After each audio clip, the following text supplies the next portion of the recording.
प्रधानमंत्री नरेंद्र मोदी ने अमृत भारत स्टेशन योजना के तहत पुनर्विकसित देशनोक स्टेशन का उद्घाटन किया और बीकानेर मुंबई एक्सप्रेस ट्रेन को हरी झंडी दिखाई। आपको बता दें कि उन्होंने 26,000 करोड़ से अधिक की लागत वाली कई विकास परियोजनाओं का शिलान्यास उद्घाटन कर राष्ट्र को समर्पित किया। साथ ही बता दें कि पलाना में एक सार्वजनिक समारोह को भी संबोधित करेंगे।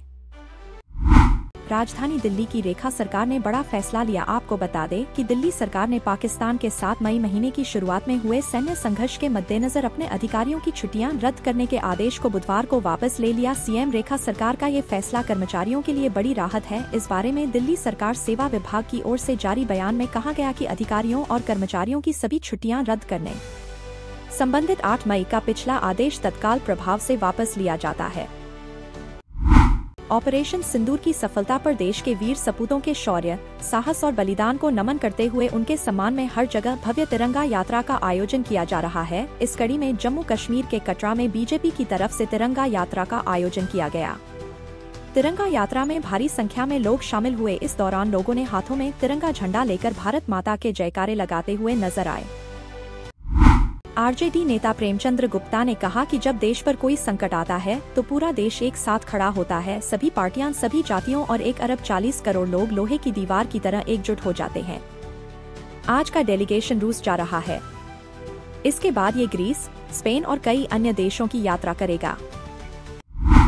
दिल्ली हवाई अड्डे पर पहुंचने पर पूर्व राजनयिक मनजीत सिंह पुरी, जो कि डीएमके सांसद कनिमोझी के नेतृत्व वाले सर्वदलीय प्रतिनिधिमंडल का हिस्सा है, उन्होंने कहा, मैं एक राष्ट्रीय प्रयास का हिस्सा बनकर और मित्र देशों तक पहुंचकर इस मामले पर हमारी स्थिति और दृष्टिकोण को समझाने और ये सुनिश्चित करने के लिए सम्मानित महसूस कर रहा हूं कि दुनिया की नजरें आतंकवाद और हमारे पड़ोस में मौजूद आतंकवाद के स्रोत पर केंद्रित रहे।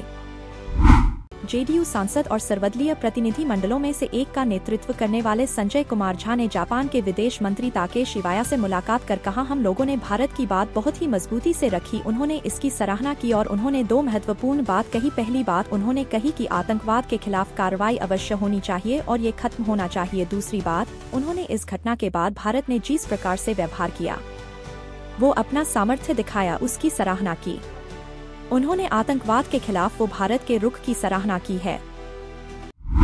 कांग्रेस नेता सुरेंद्र राजपूत ने पाकिस्तान को बेनकाब करने जा रहे सर्वदलीय प्रतिनिधिमंडल का समर्थन किया। उन्होंने कहा कि ये दौरा पाकिस्तान की आतंक परस्त नीतियों को वैश्विक मंच पर उजागर करेगा।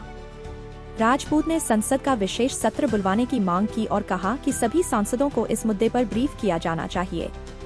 उन्होंने सेना की कार्रवाई और ऑपरेशन सिंदूर का समर्थन करते हुए सवाल उठाया कि 26 भारतीयों की हत्या के आरोपी आतंकवादियों का क्या हुआ।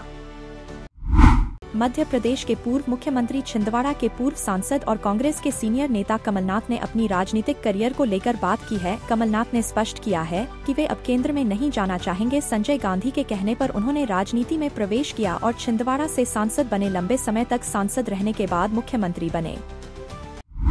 आतंकवाद के खिलाफ भारत के प्रयास पर चर्चा करने के लिए 5 देशों की यात्रा पर जाने वाले अपने सर्वदलीय प्रतिनिधिमंडल से पहले रूस, स्पेन, ग्रीस, स्लोवेनिया जाने वाले भाजपा सांसद कैप्टन ब्रिजेश चोटा ने कहा, पहली बार सांसद बनने वाले और सुरक्षाबलों में सेवा देने वाले व्यक्ति के रूप में मेरे लिए उन देशों में भारत का संदेश ले जाना सम्मान और विशेषाधिकार की बात है जहां मैं जा रहा हूं। प्रधानमंत्री ने कहा कि व्यापार और वार्ता एक साथ नहीं चल सकते। भारत अपनी स्थिति के बारे में बहुत ही स्पष्ट है। पाकिस्तान एक ऐसी कहानी बनाने की कोशिश कर रहा है जिसे हम तोड़ देंगे।